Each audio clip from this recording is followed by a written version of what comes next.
Tōni Tukilau.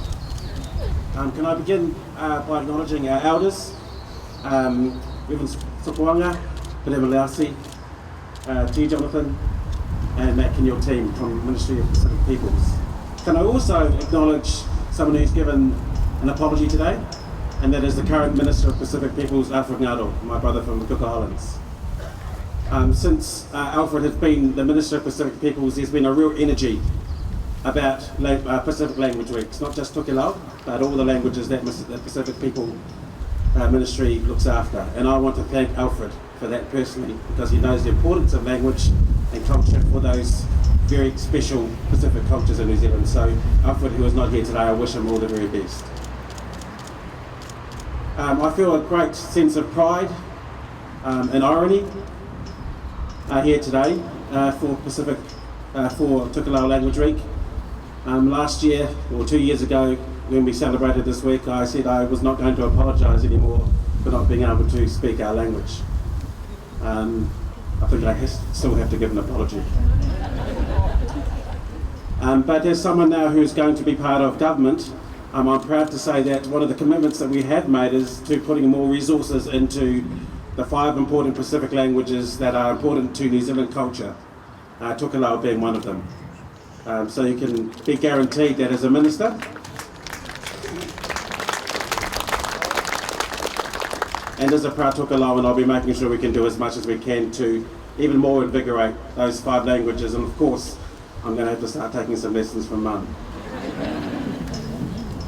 But there is a reality, and again, the irony in this is that we have to do more.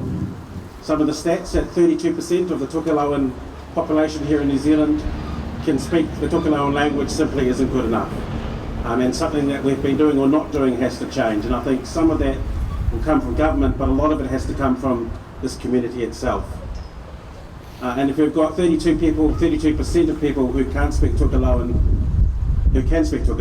that means there's another 2/3 out there who can't, and who would probably like to be here today and enjoy the celebration. So I think there are ways that we may have to change, not just the resources, but also the way that we interact with people from our community who can't speak the language.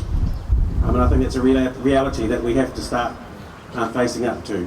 How can we do things differently, just instead of the numbers going backwards to those numbers going forwards? And there's a lot of New Zealand-born people, especially young people, who I think who are struggling with the reality of living a Tokelauan life and a New Zealand life.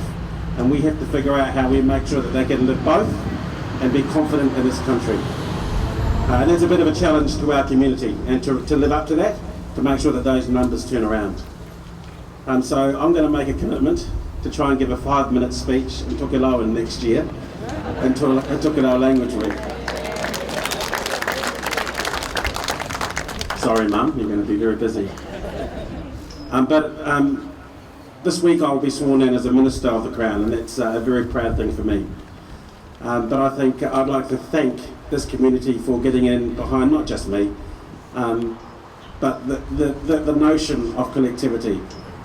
When I went home to Tokelau back in 2004 with my parents, the most amazing thing that I saw was the inati, that we look after each other, that we do things collectively, that we don't let someone go out and struggle, that we're together. And that's why I'm in this game, and I'm proud that those values that came from the islands have been passed from my parents to me, and hopefully will make a bit of a difference, not just to the Tokelauan community here in New Zealand, but to everyone.